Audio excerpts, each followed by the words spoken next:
Hey, Cancer Warriors. It's me, Tonya, here with Power Pantaloons Podcast. Today we have Wendy with us. Welcome to the show, Wendy.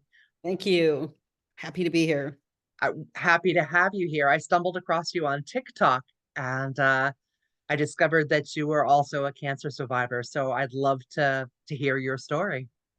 Yeah, okay. Well, I'm also a bodybuilder. Um, and I was 4 weeks out from the first show of the year in my years are all messed up. 2022. Okay. I was 4 weeks out and I was going to start I was going to do a posing session with a remote coach. So I put my posing suit on and I was adjusting my top, and I'm president of the itty bitty titty committee, right? I had double A's. My joke was that if I ever got breast cancer, I'd know because I'd have something to put in a bra. And almost true to form, I'm adjusting my top and I'm like, what's that? It was a bump. It was a lump. And I had actually had this breast biopsied before for some sketchy looking stuff. Um, I tend to have a mouth like a sailor. If I slip into that, you can check me.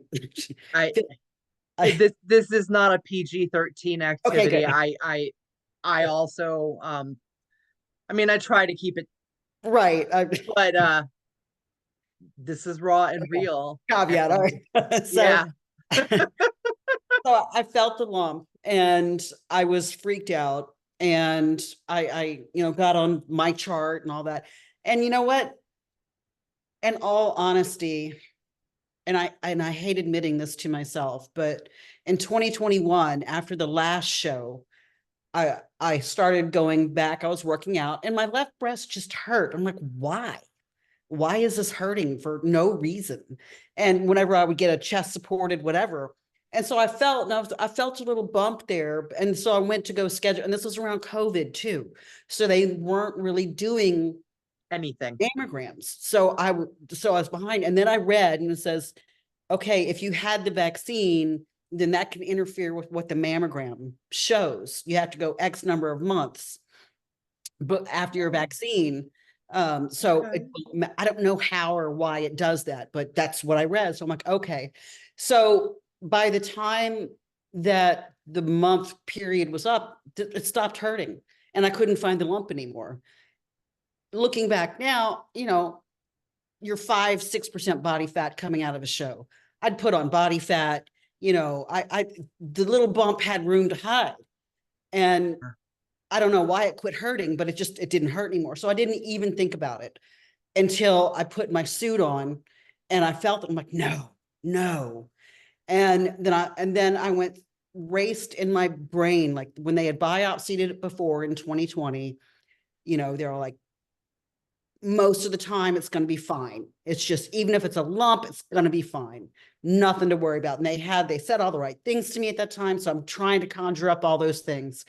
I do make an appointment though. And at first I just try to fake it like, oh, it's been a while. I'm ready for my mammogram. And then when I got to the hospital for it's done, at the local hospital, I said, yeah, I've got a lump. They said, oh, this isn't routine. I'm like, no. And they said, oh, we can't do that today. I'm like, it seems like you should want to do it yesterday if it's not routine. So they sent me home and I had to make another appointment. They want an actual doctor in-house to read it immediately. I guess yeah. Ask me how I know. Did you do the same thing?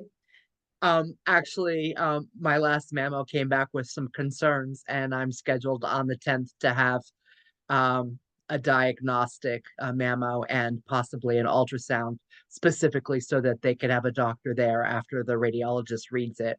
So Are you that's why. a person? I mean, are you a breast cancer survivor? No, I'm a uterine cancer survivor, so Okay. I'm trying really hard to keep my biscuits in check right now. Yeah, right. Yeah. I'm right now, I'm just like, take anything and everything that might cause me problems down the road. I don't care. But Yeah. so I had to go back and make a diagnostic appointment, which is the ultrasound and all that. And so that took 2 or 3 weeks. And you try not to think about it too much. It was right Yes. around the time of my birthday. I was dating someone at the time, and he's trying to keep me calm. And I go, put it out of my head, put it out of my head. I actually had a trip to go visit the said boyfriend in Philadelphia and come back. And like 2 days later, go to my mammogram. They do it. It's always so spooky, right? Because they're always so quiet, and they stop and they take notes. They stop. This one was a little bit different. I could tell by the number of times she was stopping, and I'm like, this is not. So there's something there, but I know there's something there. So I'm playing that game. So of course they're going to look at it. So I go do that, and then the timeline starts speeding up a little bit once they see, okay, there is something sketchy. So then they scheduled me, God, for another sort of mammogram.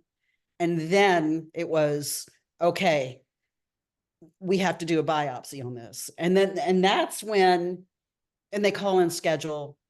I think the biopsy was on a Wednesday or Thursday. So I'm like, then, you got the weekend, because they're not going to get the results. So it was a long weekend. They always are when Yeah. you're waiting for results. Yes. And they called me on a Monday or Tuesday, and they said, we want you to come in. I'm like, oh, because last time when it was the good news over the phone, they told you the phone. They Yep. told me the phone, but this was a new doctor too, because my old one had gone on or left or whatever. And I know some doctors do want you to come in regardless. So I'm like, I'm still holding out that hope, right? So I go for the appointment, and I bring my daughter with me. She just turned 30. She's grown. And I'm like, if it's bad news, I need you to remember things because I'm going to be whatever. Oh. And I remember walking in, and she said, what if it's cancer and they want you to have a mastectomy? And I thought I didn't think it would come to that in a million years. And I said, I would do it. And of course, that's the logical thing to do. These things are not serving me. They fed you, they did what they were supposed to do. And sure enough, we go in there, and he says it, actually it took him a little bit. First he's saying what the mass was, and what's going on. Is it a calcification, blah, blah, blah. And he said, oh, and it is cancer. I'm like, oh, but it was at that point, with that, dude. Start with that. Lead with the strong. But I will say this, and it's been my experience from day one. The doctors have just been stellar. They've just been bedside man, from the surgeon to my oncologist to their assistants. Awesome. He said, look, in this day and age, it's not a question of if you'll get better. It's what you have to go through to get there. Because I wasn't diagnosed as metastatic, I guess they said. But I do remember him, because the more you learn about this, the more things to know. Yeah. I had the most common run-of-the-mill DCIS, ductal carcinoma in situ. But I think it had gotten a little invasive, but it was just like a tiny, tiny bit. The left breast had a ton of calcifications in them. The right one was tumor-free, but he said, if you want to take them both, we can take them both. And I said, take them both. Yeah. And they said, for as much, he said, you might sleep better at night, not, because it comes back, it's going to get this one. Or it can be as simple as symmetry, because when they give you this one, you want this one to match. And that was a part of it. Yeah. Honestly, for me. Absolutely. As a survivor, I have already told my husband, I said, if there's even a hint that I have cancer in my boobs, they're going. There will be no discussion. He's like, absolutely. Like, yeah. With the fact that it runs in my family, and we're taking no chances. Yeah. My mother died. Smells like it. My mother died of breast cancer. So like that was a double whammy too. Once I was diagnosed, of course. And then there's the wait too. So you're diagnosed, you got cancer. We're going to do the double mastectomy. 35, 36 days in between the diagnosis and the surgery. My God, thank God for pharmaceuticals.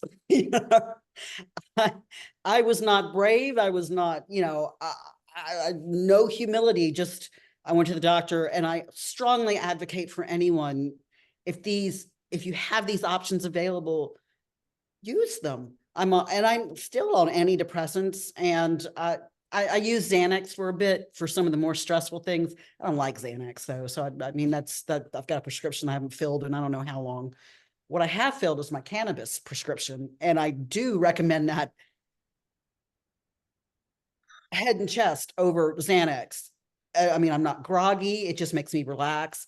I only use it at night because, that's when all the what ifs come in, when you're laying there trying to go to sleep and you're like, what if, what if, what if? Yep. So I strongly support anyone who doesn't have an addictive personality or anything like that. You use what resources you have available. Also started therapy, which also helps. Of course. Yeah, because I mean, I'm not married. The man I was dating 2 weeks after my diagnosis, he picked a fight with me and ghosted. And Oh, that's lovely. yeah. And then You couldn't handle it. And he couldn't handle it. And he was always a difficult person to get along with, but this was just a little bit like, all right, I've got boundary issues and I'm a little bit codependent, but this is a little bit too much for me. You can't, I mean, what? He told me I was hyperbolic and hysterical. And I'm like, I'm sorry, I've got cancer. You um, freaked out when you had a colonoscopy. uh, This is not, we are not the same. This is not the same thing. no, Uh, I'm allowed to have a minute. Like right, seriously, I'm right, allowed to have a minute. right. So yeah, so I was pretty much by myself. So the therapy really did help, gave me an Of outlet. course. Um, Also during that time, both leading up to the surgery and after, yeah, and I like to say, all our lives, we are always donating to some pool or kitty or gift or someone who has cancer, who is sick. Being on this side of it was I'm seldom do you see the better nature of humans. And that I was overwhelmed with the gifts and the well wishes and the cards and after the surgery, my old powerlifting crew, they were delivering meals to me so I didn't have to cook. And I was just, I mean, I'm a little verklempt talking about it. It was just Okay. Yeah. the kindness. I was not ready for, and then you have all kinds of mixed feelings like, oh, I'm the poor person now. I'm the poor person who's sick, but then you're overwhelmed by these people are doing this out of the goodness and kindness of their hearts. And you can't help but just appreciate and love everyone. As a matter of fact, one of my girlfriends had this idea. Well, she named the party. I wanted to throw a party after everything was done as a way to say thank you to everybody for their support. We called it the Happy Boob Day party. And I love it. everything was boob themed. There were boob cakes, there were boob balloons. If there was something to be served, it was boob shaped. It was there were boobs hanging from the ceiling. I had a pin the nipple on the boob game, but we used magnets and and for the men, they had to wear these falsies that I got, and we put a blindfold on them, a boob blindfold, turn them around, and they had to put the on the nipple, and Hilarious. it was so much fun. It was just, and we wanted to do it annually, but it was just too expensive to do it again this year. But a core group of us did get together. But I'm kind of all over the place. But yeah, so I was diagnosed in May, had the double mastectomy in June. Woke up, and I know there are different levels of pain for everyone. For me, it just felt like I had a really heavy chest day the day before. It felt sore, Yeah. but um, but not too bad. That, and you couldn't lift your arms. Like, I know when you get a breast augmentation, you're not supposed to lift your arms, but when you have a mastectomy, you can't. You physically. I remember being at home and trying to get something in the back of the refrigerator. I'm like, this isn't happening today. Maybe I'll have cream in my coffee tomorrow.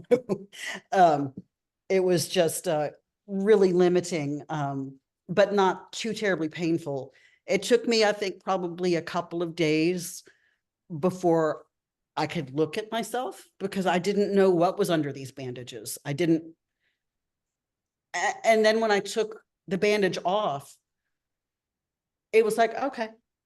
It wasn't this big cathartic, oh my God. I mean, it was just, okay, this is me with big scars on my chest. And I don't have nipples anymore or areolas. They took that. But you got these big horizontal scars. So that's all you're really looking at anyway. And they had put the tissue expanders in during that same surgery. I don't know what your plan or path is. Some people go flat. There's probably about 20% of me that wishes that I had gone flat. For one thing, there wasn't that much of a difference, but and dealing with these cantaloupes is something I've never done before in my life. But yeah, the weirdest thing for me was the tubes. So you'll have tubes coming out of your body to collect the fluid that's building up, and you have to empty the Jackson Pratt drains. Lots. It's pretty I think it's pretty common for people when they get plastic surgery, they get drains too, but it was fairly gross. And you had to measure the output and Yeah. measuring, and they determine when they can take the tubes out by how much fluid is left or in the bulb by the end of the day. So I was doing that, and then like 9 days after the surgery, so my first appointment with my oncologist, and earlier that day I had my oncotype test come back while I was researching cold caps. I don't know if you know what those are. There's a way I to, do. okay, to keep your hair with chemo. If I needed chemo, I didn't know yet, turns your follicles off so you don't lose your hair. The idea behind it. I think there are varying degrees. Anyway, I got the call that I didn't need it. I didn't need chemo or radiation.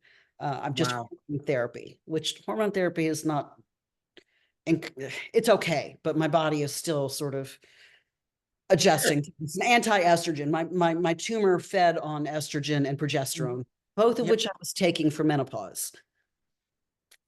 Yeah. Not now. Not now. Don't even say estrogen in front of me. Yeah, just uh, Yeah. it. Yeah. And I, there was a part of me that I knew I was on it for too long. But the wellness center that was prescribing it to me, like my OBGYN said, you might want to think about getting off of the estrogen because it's linked to, your increased risk of breast cancer. The wellness center said, yeah, but it makes your hair shiny. You're at a greater risk for Alzheimer's. And my dad died from Alzheimer's. And my mom died of breast cancer. My dad died of Alzheimer's. And so I'm like, okay, I'll stay on it. So I'm a grown up. No one held me down and forced, estrogen pills into my mouth, but I was easily swayed into staying on Yeah. it. I Yeah. did. Well, there's a lot that goes into it, and there's not necessarily education all the way around, right? Like, and it's hard to determine when to stop something, when to start something. It's clear as mud. Really, Yeah, it is. right. I will say she did want to double my dose of estrogen, and I wouldn't do that. I wouldn't do that. She said, because your estrogen levels are so low. And my OBGYN, when I talked to her, she's like, they're supposed to be. You're menopausal. Like you can't live with this forever until you die. And it's just, oh. But I Yeah. mean, to your point, the education, I was like, I didn't think of the end game really so much, or that I'm not supposed to have estrogen. Yeah. So that was the trap. Would I have gotten breast cancer had I not been on estrogen and progesterone? I don't know. My oncologist or the general surgeon said, maybe not. But I don't like to think about that too.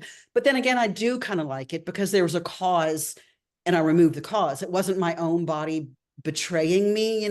Oh, I You do know, know. you I know. absolutely know. My Yeah. uterus tried to kill me. And you want a reason why. You want, what did I live too close to power lines? Did I, why? So I that think I know mother why. For me. really. Yeah, really. I was assaulted at the age of 5, and they found out because I had gonorrhea. And I Oh, think that that's kind of because messed. I think that that really affected my uterus from then on, right? Like Right. so I believe that that's why I ended up with uterine cancer at the age of 38. Mm. So you want to talk about no estrogen, right? Like I went into menopause at 38. Oh, Yeah. Yeah. So Yeah.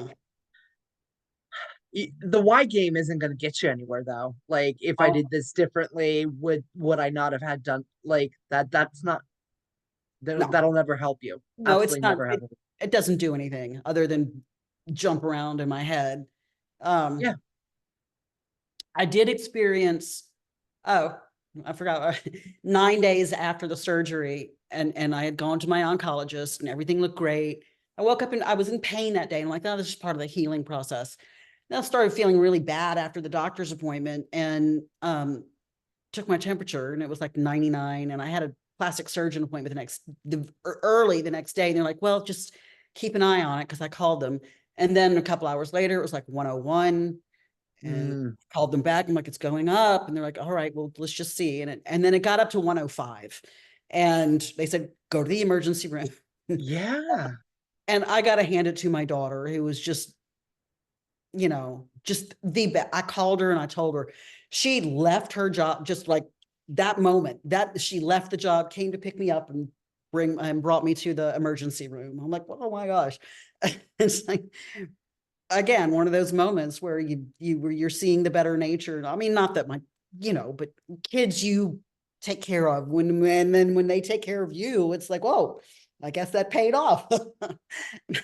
It's weird because you're supposed to be the one helping the kids, right? Yeah, And it's it is. odd when the role reverses. Yeah. And so you're twice as thankful for them helping you because you feel guilty too, because I'm supposed to be helping you. But she did, and it turned out to be a staph infection.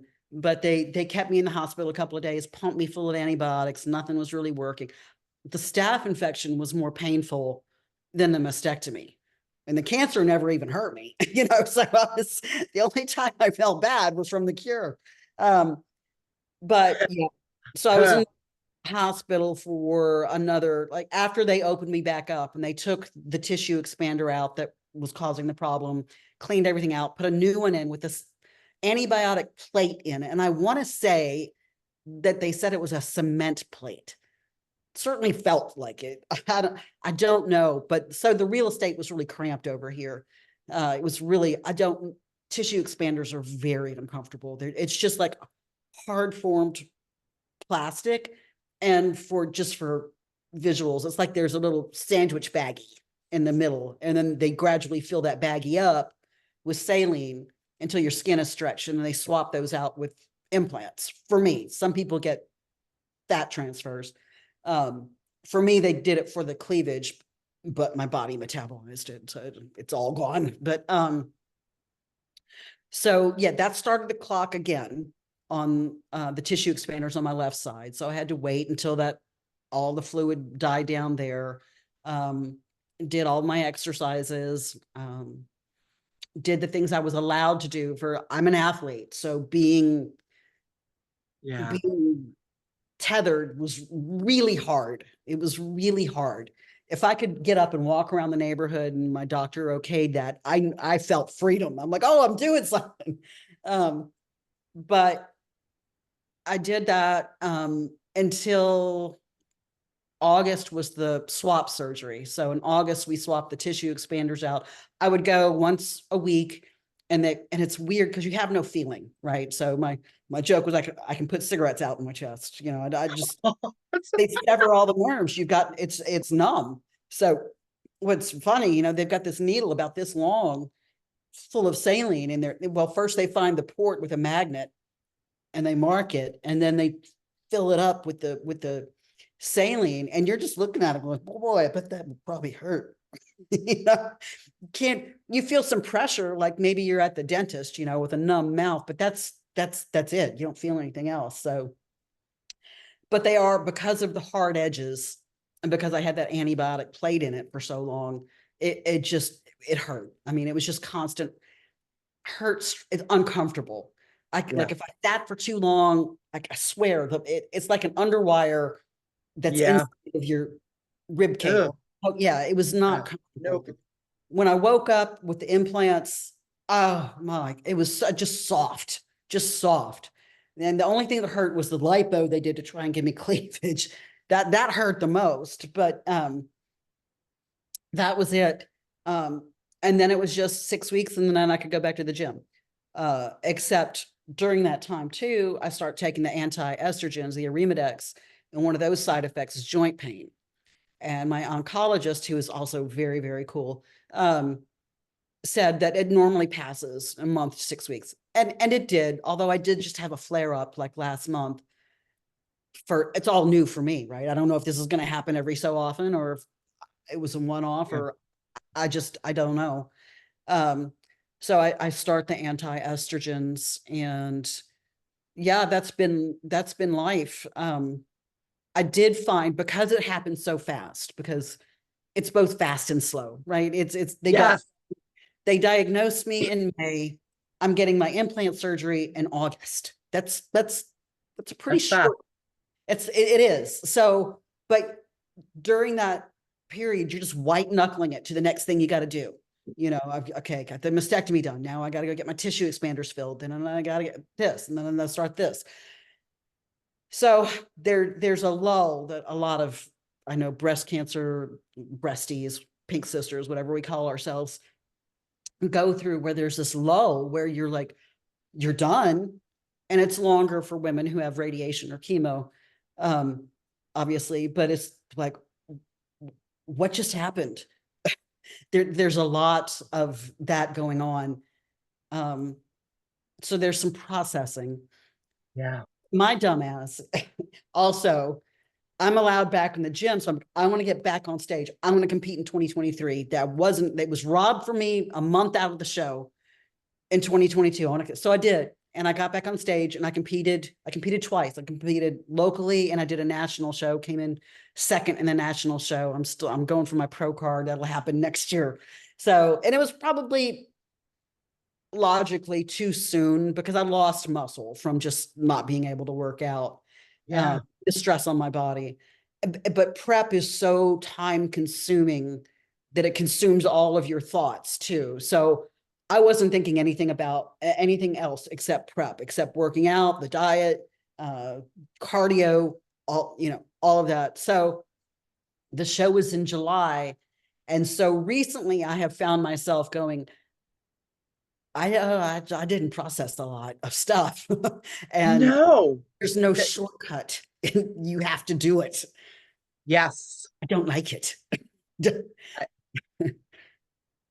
That's part of what this is for me, right? Like, Yeah. not only am I helping other people by putting this information out there, every conversation that I have, I learn something new, right? Because every cancer is different, every body is different, and everybody experiences it different.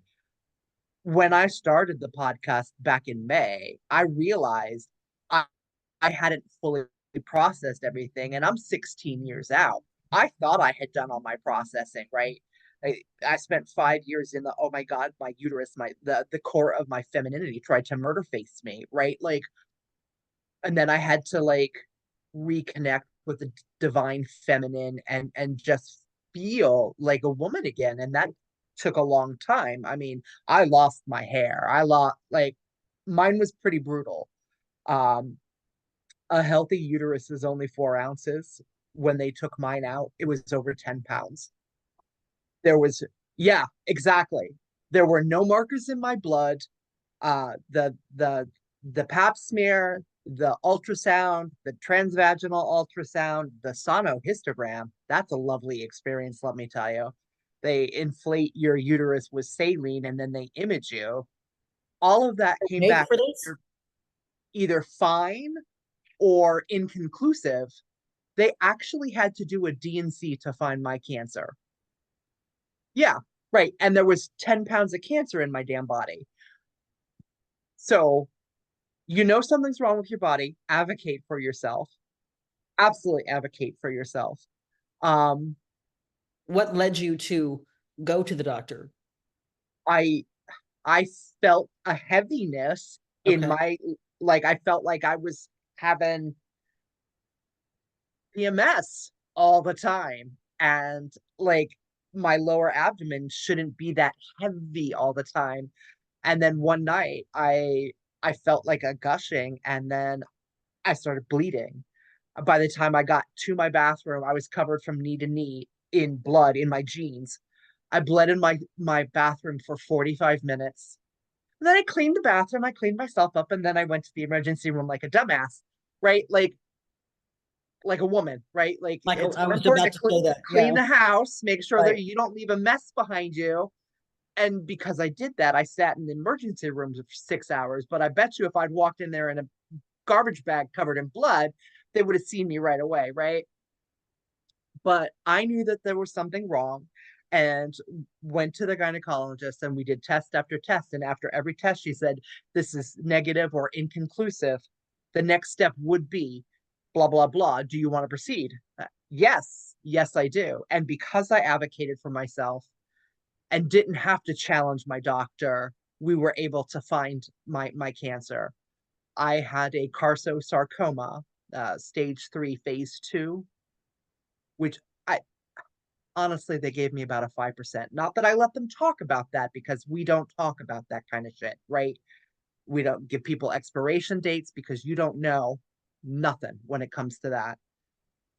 And I have to tell you why we call it power pantaloons. It's power pantaloons because every day when I woke up, I visualized I was putting on Wonder Woman's underwear because Wonder Woman doesn't die. And I credit that one action with me, like 95% of the reason why I survived. You have to take the time to process, Wendy. Like it is so crucial. Um, and it's hard, obviously, right? But doing things that you're doing, um, continuing the stuff that you enjoy doing, absolutely, absolutely have to do. Talking about it, whether it's on TikTok or it's with friends, joining support groups. I mean, there are a dime a dozen all over Facebook. You can find whatever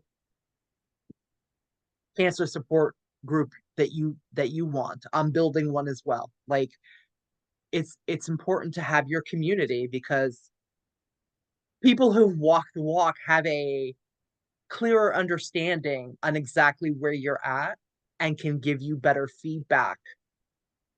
It it helps. It helps having conversations about it. And TikTok has been that for me. It's Yeah. been, I actually did do the QR code, my oncologist's office for a support group or whatever. And apparently it's defunct, or maybe since COVID, it just be, I don't know. But I found, I mean, you don't really, the benefit, most of social media is crap, but the ability to connect with other women who are going exactly through what you are, or even if theirs was a different diagnosis or different breast cancer type, there are still some things that we all share. And I can post a video at midnight, or I can post a video at 5 a.m. Someone's going to see it and respond to it, who is in Yeah. my shoes, which is why I think it's better than an in-person support group, Oh, because there's always absolutely. someone. There's always someone. And I have found too, talking about women, leave it to women. And I have said this time and time again. We can be catty to each other. We can be horrific. Not me, Hmm. but but but when the chips are down like this, we got you. We got Yeah. you. Yep. I don't care if you were a cheerleader and I was in the outcast. I wasn't a cheerleader. I was the out. I'm still, I got your back. I've got, and I'm not the only one. We're all almost, I mean, obviously all the women on TikTok are doing it, because I don't see the ones who aren't doing it, but so many, so many of us just are sharing our experiences. When I was first diagnosed, I wasn't plugged into TikTok or anything, but I had all these questions.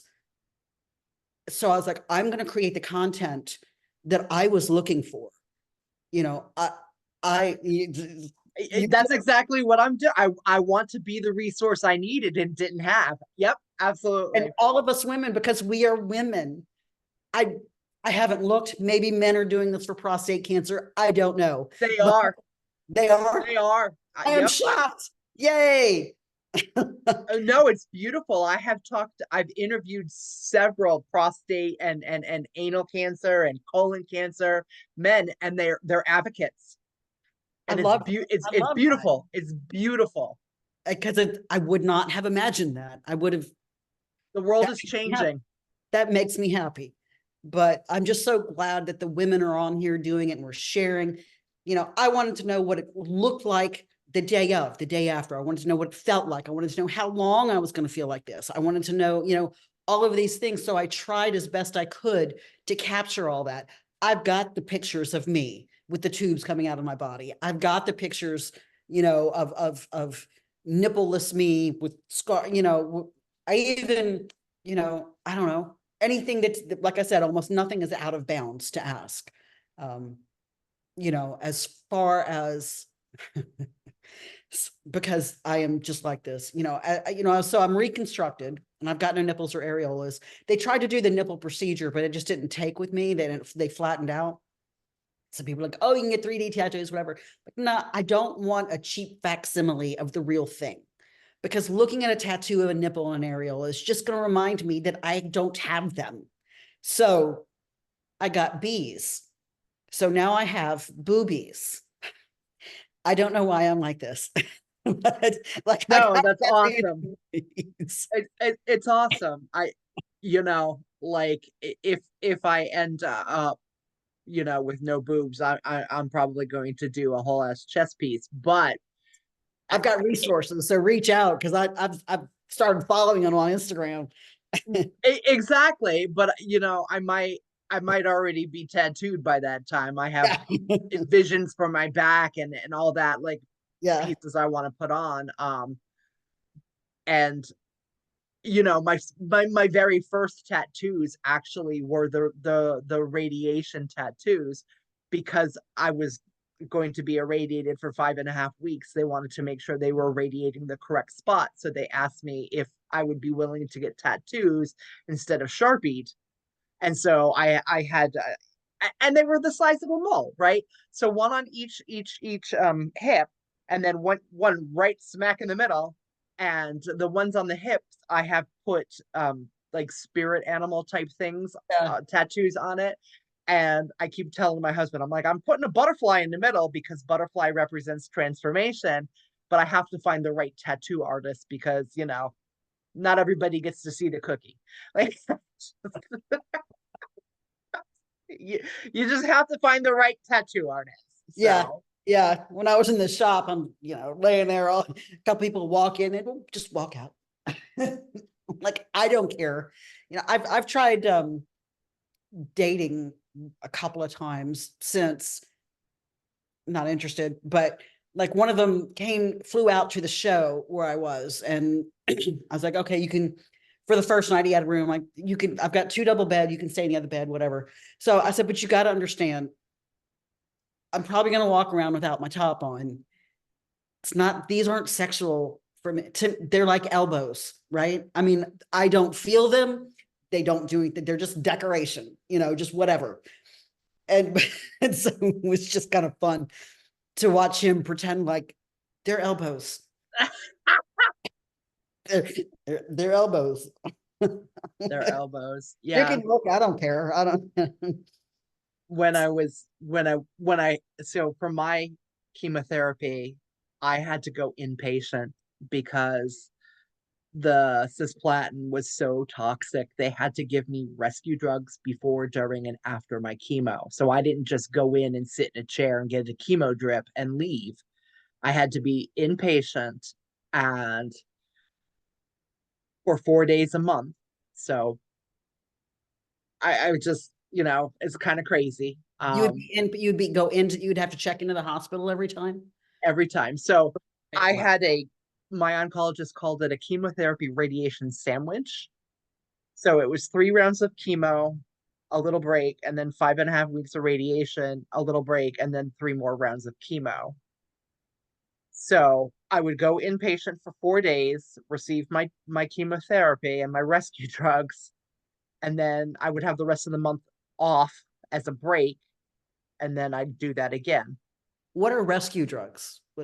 Rescue drugs, because the chemotherapy was so toxic, they had to give me drugs that would make it less toxic. I still had to have the toxicness of the chemo, but they were support drugs to make Of it your less, liver and stuff like that, or that, to help the rest of my body okay, that would get beat up from it. that would be abused by all of the poison that they were putting in my body. And I sat down with my oncologist and I had a frank conversation with him. I'm like, all right, we're doing the standard of care, the surgery, the chemotherapy, and the radiation, but we are also doing Reiki, aromatherapy, herbs. He's like, no herbs. I said, why? And he said, because I don't want to counteract the chemotherapy. And I'm like, okay, fine. But flower essences and grounding and all woo woo stuff, all of that's going to be included. He's like, I don't care as long as you don't put it in your mouth. And for me, that was validation because like that was as good as it was going to get. I I had complete faith in him as a doctor. He just connected vibe wise. My medical team was absolutely amazing, absolutely amazing. And for me, the entire from diagnosis day to being released back into the wild was That's what I say too. well, because you go back to your normal life as if Right. there's a thing, right? Because while you're walking your cancer story, you're like, there's no such thing as normal. I'm never gonna go a day without remembering that I'm a survivor. Well, that isn't true. Like for me, there were days, months, and weeks in there that I just didn't remember it because my scar is below my boobies and I can't see it all the time unless I'm looking at a full length mirror. Um, so it's not like in my face, like for women who go through breast cancer, that's in your face every time you look in a mirror because it's right here. It's Yeah. always right here. So I think that's a little harder.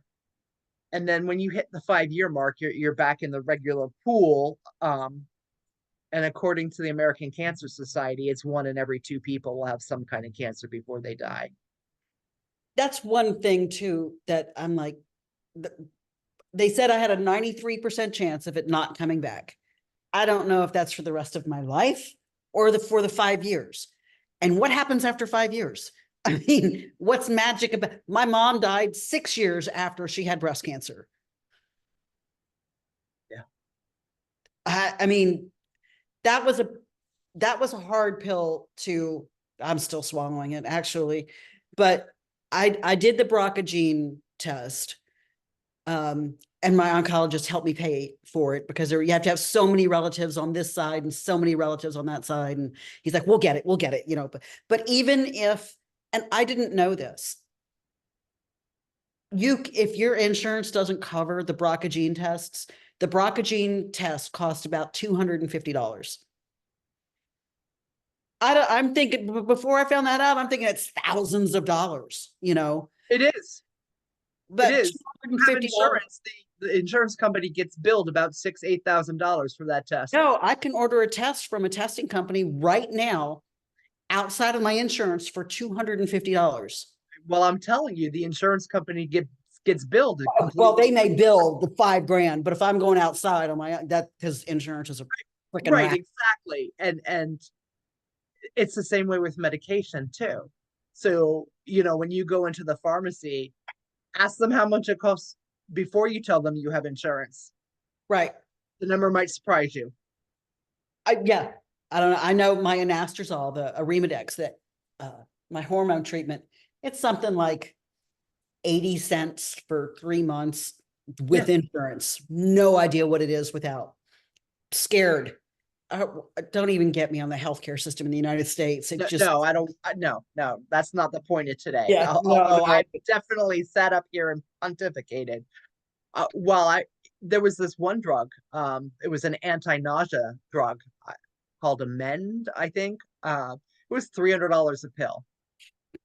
Yeah. So every time I went into the damn hospital, they had to give me the Zofran and the other two anti-nauseas. and I had to not, it had to not work before the insurance company would pay for the expensive one. I'm like, but we already found that out last time. And they're like, it doesn't matter. I'm like, that is the dumbest thing on the planet. Why are we doing this again? I'm like, and I said to the nurse, I'm like, can you just give all three of them to me at the same time so that when I throw them up in 20 minutes, I can have the actual medicine? She's like, no, unfortunately, we can't. We have to do it. And I'm like, this is so dumb. I'm in pain. I'm nauseous. I'm green. I'm literally green. And you can't help me. She's like, I know, it's frustrating for me too. And I'm like, I get that, but like it's so dumb. Where the medical professionals are frustrated because they can't give you the care that they would like to give you. Yeah. That's when you know it's fucked up. Yep. Yep. Yeah. It's a joy. It's absolutely a joy. So my BRCA gene test was negative, but I just had this hardest time. My mom had breast cancer. She had a mastectomy. And then 6 years later, she died. And I've talked to my oncologist and I said, so my cancer isn't her cancer. And he said, no, it's not. It's not related. It's like 1 in 8 women gets breast cancer. You just, got the luck of the draw. And I'm like, I just have a heart. And so, in your what if brain in the middle of the night, you're like, what if there are tests for genes that they don't know about yet? All right. Let me stop you right there. Okay. So 5 to 8% of cancer is genetic. The rest of it is environmental and toxins. So it has nothing to do with your genes. Absolutely nothing. Yeah. It's Like, just, it's hard, but, well, right. I will remember what you said and I will say that to myself tonight Yeah. after the gummy, before Just the gummy. text me. Just text me. Yeah. It'll be fine. Yeah. Like, we're friends now. Like, Yeah. that's just how it is. The nature of the beast, so to speak. Yeah. So like it's important to preserve your mindset, Yeah. right? And meditation, breath work, super important. I You need, are like I could because you're an athlete, I'm sure you already are on point with the nutrition and no sugar and all of the other things that you're yeah. supposed to be doing in regards to that. Yeah. But there's definitely things that I could offer you. Reiki, which is energetic healing. There are flower essences, but you talked about cannabis. Perfect, like because that really is an all around beautiful thing. When I was when I was going through my chemo and radiation, just the nausea and the no appetite, right? So um I absolutely used it during that time. I don't Yeah. now. I don't need to because it it's not necessary for me at this Right. point. But, so I agree with your point. Like if it's a medicinal that you could be incorporating, absolutely incorporate it, right? Yeah. Like don't don't deny yourself a Right. valid, Don't suffer beautiful. needlessly. Yeah. Yeah, exactly. Exactly. There's already enough suffering. We don't need to add dumb suffering on top of it. Yeah. Yeah. Dumb suffering is exactly the perfect way to put it too. And sort of, and I'm getting back to this place. And I think, like you said, there are times when you think about it and times you don't. I can remember there was a time when in the downtime before prep started, when I was processing and just going dark at night, just really fear of mortality and just having it right there and just all Yeah. of this. And I remember, and this is so cliche, probably seen it in every movie ever, but I'm laying there and I'm like, all right, what if it does come back in 5 years? It's not back right now. And if you spend from now until 5 years worrying about it and it comes back, then you will have had a shitty 5 years. If Yes. you accept life and go and live it and it comes back, you will have had 5 good years that you enjoyed. And Yeah. so I put the, I don't want to nail in the coffin, um, there. And I thought, okay, I'm done. I have made this decision, but no, I mean, it's been slowly back in my ear a little bit, but I know The that it's there. gratitude for being alive because you survived this, right? The encounter, the brush with death, it changes you on a fundamental level. And if you allow it to destroy your mentality for the rest of your life, you're going to be absolutely miserable and you're going to have a poor quality of life. Or It if wins. you, Yeah. right, it wins, exactly. Or if you lean in and be blessed every day that you wake up, even if it's a horrible day, right? Like we Right. have shitty days as humans, but if every day that you wake up, you're like, I get another day. There's another sunset. There's another Right. sunrise. There's things to do. There's another cup of coffee or whatever all the good things are for you, right? Like let that be the focus. Yeah. Yeah. The little creature comforts, the little things that, I Yeah. love. I love how the dogs run back to my bedroom and waiting for their dentist stick at the end of the night, or, all these little things that I get to do again. And it's just, there's finding the little bits of joy in every day. And so that's what I'm trying to do. There's no room for anyone else yet. That's I'm okay.